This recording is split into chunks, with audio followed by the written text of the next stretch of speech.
Assalamualaikum warahmatullahi wabarakatuh. Hai adik-adik kelas 2, kita berjumpa di tema 2, subtema 1, pembelajaran 5.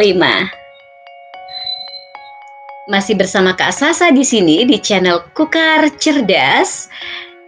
Materi diambil dari buku tema 2, kelas 2 dan Bu Pena. Adik-adik, tujuan pembelajaran kita di video ini adalah pertama, mengidentifikasi sifat-sifat benda melalui pengamatan. Kemudian yang kedua, menyebutkan aturan di rumah. Nah, adik-adik, kita akan bersama-sama membaca teks berikut. Meniup balon. Balon terbuat dari bahan karet. Karet bersifat lentur dan elastis. Saat kita meniup balon, udara masuk ke dalam balon. Balon yang kita tiup akan menggelembung. Udara akan menekan balon ke segala arah. Udara dalam balon akan menyesuaikan dengan bentuk balon. Begitu juga dengan kantong plastik. Artinya, bentuk udara mengikuti bentuk wadahnya. Bagaimana adik-adik? Kita lanjutkan ya. Di sini Kak Sasa memiliki 4 pertanyaan untuk kalian. Tetapi di sebelah kanan ada 5 jawaban. Artinya adik-adik ada salah satu jawaban dari 5 jawaban ini tidak terpakai. Nah, kalian nanti tinggal mencocokkan manakah jawaban yang paling tepat. Oke, Kak Sasa beri waktu ya. Silahkan dicocokkan satu dengan jawaban yang A, B, C, D, atau E, dan seterusnya. Silahkan.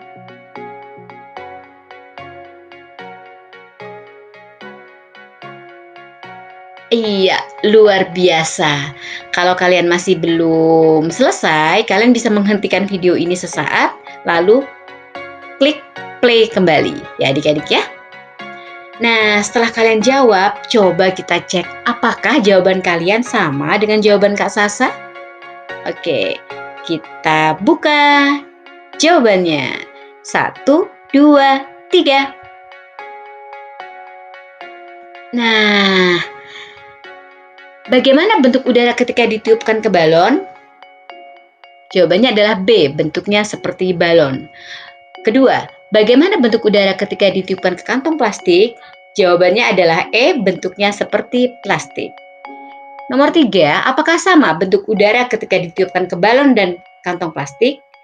Jawabannya adalah C, tidak sama. Dan yang terakhir, bagaimana menurutmu sifat udara? Jawabannya adalah A, bentuknya sesuai dengan benda yang ditempati. Jadi, yang bukan merupakan pasangan dari keempat soal ini adalah yang D, bentuknya seperti gelas. Nah, apakah kita sama adik-adik? Kalau salah tidak apa-apa ya, nanti kita bisa coba kembali. Terima kasih. Nah, adik-adik, sekarang kita akan belajar tentang aturan di rumah. Setiap hari banyak kegiatan yang kamu lakukan di rumah. Aturan dibuat agar kehidupan di rumah dapat berjalan dengan damai. Contoh aturan yang berlaku di rumah. Pertama, bermain setelah belajar. Kedua, ikut membantu ibu merapikan tempat tidur. Ketiga, menonton televisi di luar jam belajar. Dan keempat, menggunakan telepon genggam sesuai dengan keperluan. Apakah ini sama dengan di rumah kalian?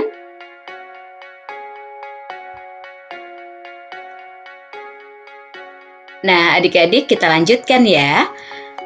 Seperti di rumah adik-adik, di rumah kakak juga ada peraturan. Apakah teman-teman mau tahu peraturan di rumah Kak Sasa?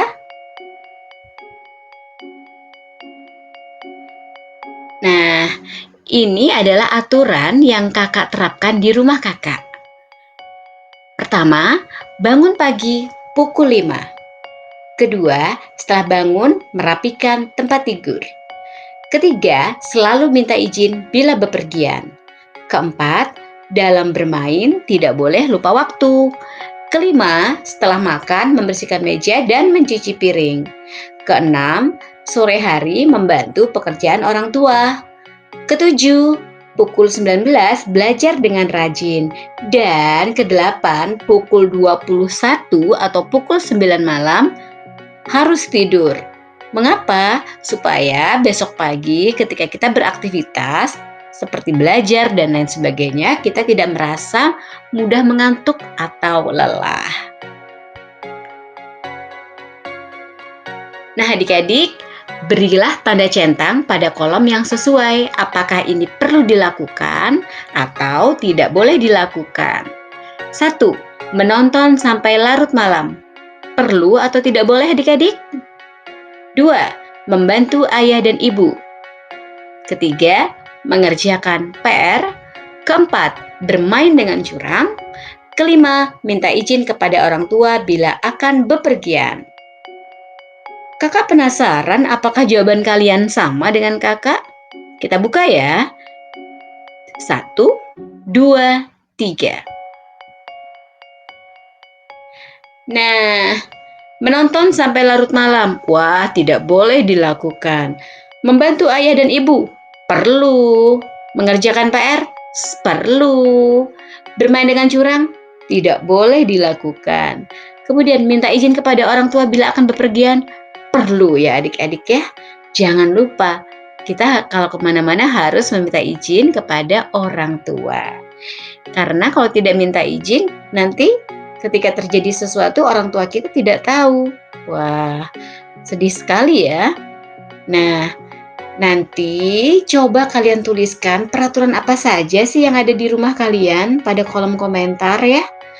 Dan siapa tahu kita bisa berbagi dan saling memberi saran mana peraturan yang sekiranya boleh diterapkan di rumah kakak Sasa, atau mungkin peraturan di rumah kakak Sasa boleh diterapkan di rumah adik-adik ya. Tetap semangat dan tarat, demikianlah pembelajaran kita kali ini adik-adik. Terima kasih untuk perhatiannya, jaga kesehatan, tetap semangat walaupun kita sekarang sedang belajar dari rumah. Jangan lupa untuk klik like dan subscribe, serta bunyikan tanda lonceng.